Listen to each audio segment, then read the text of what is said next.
Martin की कहानी का आरंभ एक दुखद वृतांत से होता है।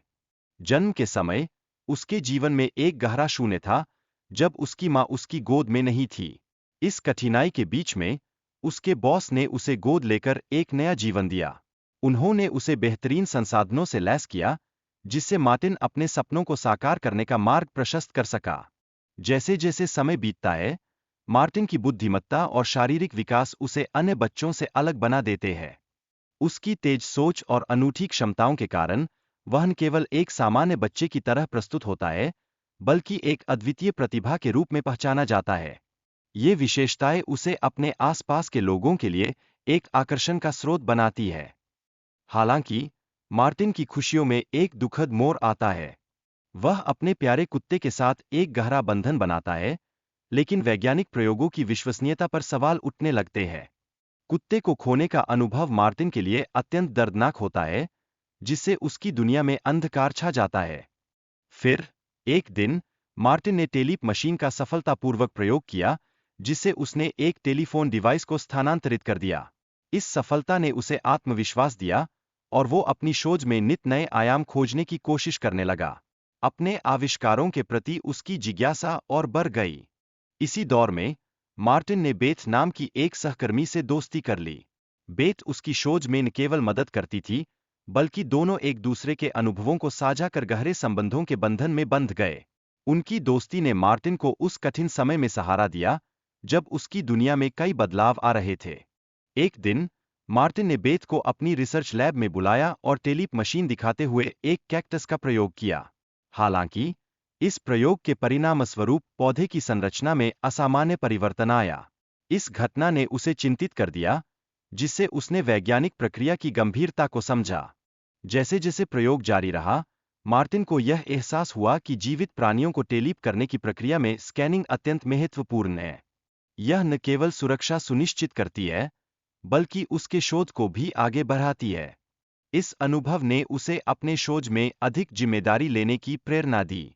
एक बार मार्टिन ने बेथ से माफी मांगते हुए उसे अपनी लैब में बुलाया। इस मौके पर उसने एक बिल्ली को टेलीपोर्ट करने के लिए मशीन में रचकर सफल प्रयोग किया।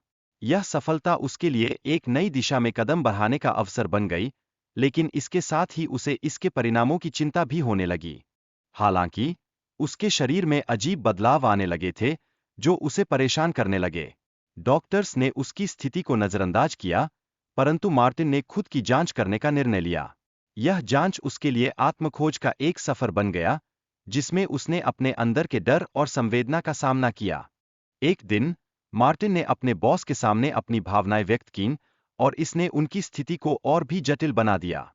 यह उसके लिए एक महत्वपूर्ण मोड़ बन गया, क्योंकि उसे अपने निर्णयों के परिणामों का सामना करना पड़ा। इस पल ने उसे यह सोचने पर मजबूर कर दिया कि क्या उसके शोध की कीमत उसकी पहचान है। बॉस ने अचानक उसे बताया कि वह एक क्रिएचर में बदलने वाला है, और यह सुनकर मार्टिन की चिंता बढ़ गई। अब उसके लिए अपनी असली पहचान को बनाए रखना एक चुनौती बन गया। यह स्थिति उसके लिए एक बड़ा खतरा बन गई, जिससे उसकी दुनिया और भी अनिश्चित हो गई। हालांकि बेथ के साथ उसकी भावनात्मक बातचीत ने उसे सहारा दिया। उसने उसे आश्वासन दिया कि वह हमेशा उसके साथ रहेगी। इस विश्वास ने मार्टिन को शक्ति प्रदान की, और उसने आगे बढ़ने की ठानी। इस ठान के साथ उसने अपने अंदर की शक्ति को पहचानना शुरू कर दिया। मार्टिन की ताकत बढ़ती गई, और एक दिन उसने सभी सोल्जर्स को पराजित किया। अपने स्टेप फादर की दिशा में बढ़ते हुए वह सीधे अपने बॉस के पास पहुंच गया। यह एक निर्णायक क्षण था, जिसमें वह अपने डर और मजबूरियों को मात देने की कोशिश कर रहा था। जब मार्टिन अपने बॉस के सामने पहुंचा, तो बॉस ने अपने बचाव के लिए गन उठाई और उस पर गोली चला दी। लेकिन मार्टिन ने शीघ्र ही अपनी सेहत को सुधार लिया और फिर से हमले की तैयारी करने लगा। यह संघर्ष उसके लिए अपने अस्तित्व की लड़ाई बन गई। अंततः मार्टिन ने अपने बॉस को एक चेंबर में ले जाकर उसे टेलीपोर्ट किया। परंतु इस बार बॉस अब एक खतरनाक क्रिएचर में बदल चुका था, जबकि मार्टिन खुद को नॉर्मल होते हुए देखता है। इस पल ने उसे न केवल विजय दिलाई, बल्कि उसे यह भी एहसास कराया कि कभी-कभी अपनी पहचान को बनाए रखना सबसे बड़ी चुनौती है।